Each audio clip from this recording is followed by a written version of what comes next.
आइए मित्रों, हमारे YouTube चैनल स्वाध्याय में आपका हार्दिक स्वागत, अभिनंदन। आज हम आपसे चर्चा करेंगे कर्म की प्रधानता इस विषय पर। अगर आपने हमारे चैनल को लाइक और सब्सक्राइब नहीं किया है तो आपसे निवेदन है, कृपया चैनल को लाइक और सब्सक्राइब अवश्य करें। धन और प्रभुता के मद से उन्मत्त होकर राजा नहुष और ययाति ने जब तक सर्प योनि और स्वर्ग पतन के घोर दुख नहीं भोगे, तब तक उन्हें इस बात का ज्ञान ही नहीं हो पाया कि स्व कर्तव्य कर्म के नहीं करने से मनुष्य को कौन कौन से अतर्क्य और अचिंत्य दुख भोगने पड़ते हैं। इस समय भारत में जो लोग धनवान और विद्वान हैं, उनमें उन लोगों की संख्या बहुत ही कम होगी जो राजा नहुष और ययाति के इतिहास को सुन पाते हैं। इस परिस्थिति में भी उन लोगों की संख्या तो कम नहीं जो गीता का रसपान प्रतिदिन किया करते हैं, जिनके हाथों में गीता की पुस्तक और जिह्वा पर गीता के मंत्र अहोरात्र बने रहते हैं।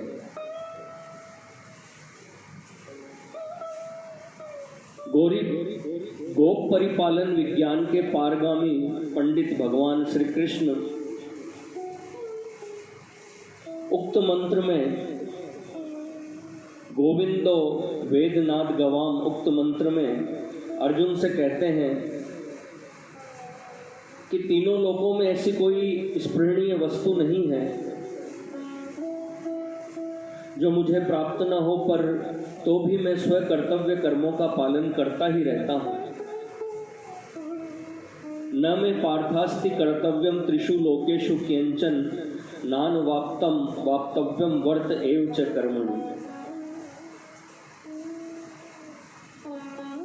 क्योंकि यदि यही हम न वर्तेयम जातु कर्मण्य तंद्रितः मम वर्तमान वर्तन्ते मनुष्या पार्थ सर्वशः। मैं ये जानकर कि मुझे तो सब चीज़ें प्राप्त है, यदि मैं धर्म का पालन बंद कर दूं तो लोग मेरा अनुकरण करने लगेंगे और अपना अपना कर्तव्य कर्म नहीं करेंगे।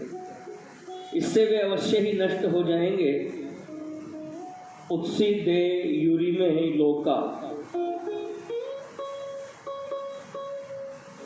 और इस प्रजानाश का कलंक मुझ पर लगेगा। उत्सी देयुरी में लोकाहा, और इस प्रजानाश का कलंक मुझ पर लगेगा। प्रजानाश के कलंक से बचने के अभिप्राय से मैं सदा अपना कर्तव्य कर्म करता रहता हूँ।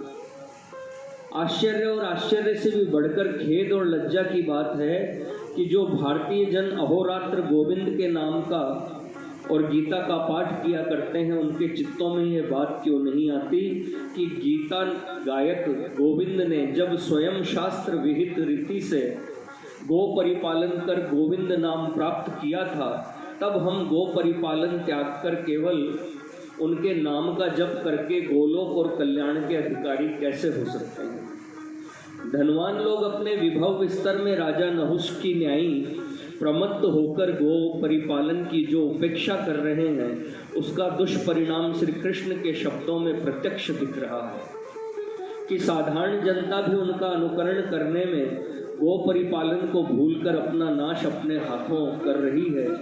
धनवान लोग जो घोड़े मोटर और कुत्तों के पालने में धन फूंका करते हैं, उसका न्यूनांश ही शास्त्र विहित गो परिपालन में खर्च किया करे तो जनता उनका अनुकरण करने लगेगी और गो परिपालन के प्रसाद से उसके अन्न वस्त्र का कष्ट दूर हो जाएगा। जो धनवान पिंजरा पोलों और गौशालाओं में लाखों रुपए प्रतिवर्ष खर्च किया करते हैं, वे यदि उस धन के प्रधान अंश को गो परिपालन की शिक्षा के प्रचार में खर्च करने लगें और साथ ही अपने पिंजरा पोलों और गौशालाओं को आदर्श गौशालाओं में परिवर्तित कर दे, तो 10 वर्षों के भीतर वे देख सकेंगे कि अभी जितने विकलांग गोवंशज प्राणी उनके पास प्राण रक्षार्थ और कसाई खानों में प्राण त्यागार्थ जाते हैं, उनकी संख्या बहुत घट जाएगी। इस समय पिंजरा पोलों और कसाई खानों में विकलांग पशुओं की संख्या के बढ़ने का प्रधान कारण यही है कि भारत के आधार गो भक्त धनवानों ने उचित गो परिपालन स्वरूप निज कर्तव्य कर्मों का त्याग कर दिया है। गो परिपालन संबंधी उनका मोह, अज्ञान और आलस्य यहाँ तक बढ़ गया है कि उन लोगों के समझ में यह बात भी नहीं आती कि गोरक्षा का स्थान किसानों और ग्वालों के घर नहीं है। वर्तमान पिंजरापोल और गौशालाएं अथवा पशुओं के वे बाजार जिनमें कसाई लोग ही खरीदार रहते हैं, गोरक्षा के स्थान नहीं है, क्योंकि उक्त स्थानों में पहुंचने के पहले ही गोरक्षा की जा सकती है।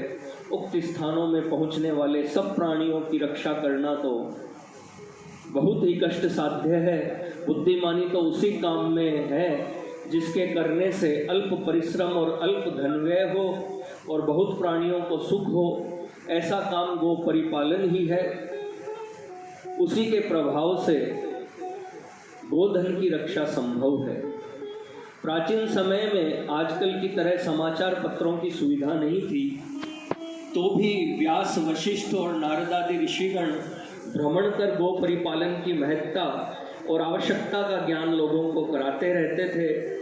उक्त प्रकार की चर्चा दीर्घ काल से उठ जाने के कारण वर्तमान भारतवासियों के नेता तक गो परिपालन के रहस्य को भूल गए हैं।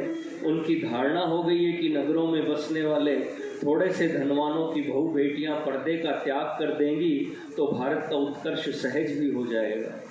अतः वे पर्दे को बहा देने के लिए व्याख्यान देते हैं, लेख लिखते हैं और सत्याग्रह करते हैं, पर जिस गोधन के भीषण नाश के कारण समूचा भारत अन्न वस्त्र से दुखी हो रहा है, उस गोधन की रक्षा और वृद्धि के लिए गो परिपालन की शिक्षा के आंदोलन की ओर ध्यान ही नहीं देते। इसी उपेक्षा को प्राचीन लोग मुनि नाम च मति भ्रमम कहा करते थे।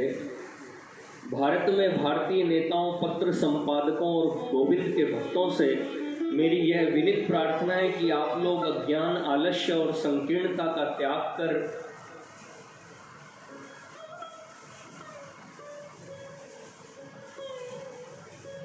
गो परिपालन की शिक्षा के प्रचारार्थ बहुत बड़ा भारत व्यापी आंदोलन कीजिए। आप लोगों के आंदोलन से गो को प्रत्येक भारतवासी के घर में उसका उचित स्थान मिलेगा, उसकी शास्त्र विहित रीति से सेवा की जाएगी। उस सेवा से प्रसन्न होकर वह और उसके पुत्र धरती को यथेष्ट मात्रा में जोत कर इतना सात्विक भोजन पैदा करेंगे कि उसे खा पीकर हम लोग बलवान, वीर्यवान और मेधावी बनकर सुख समाधान के भोक्ता और अधिकारी हो सकेंगे।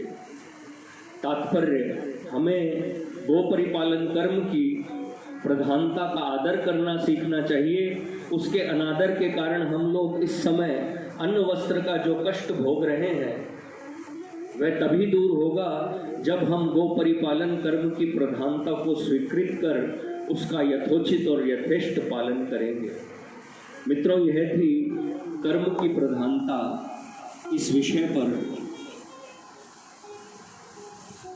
संक्षिप्त ज्ञान चर्चा। अगर आपको हमारा चैनल पसंद आए तो इसे लाइक और सब्सक्राइब अवश्य करें। धन्यवाद।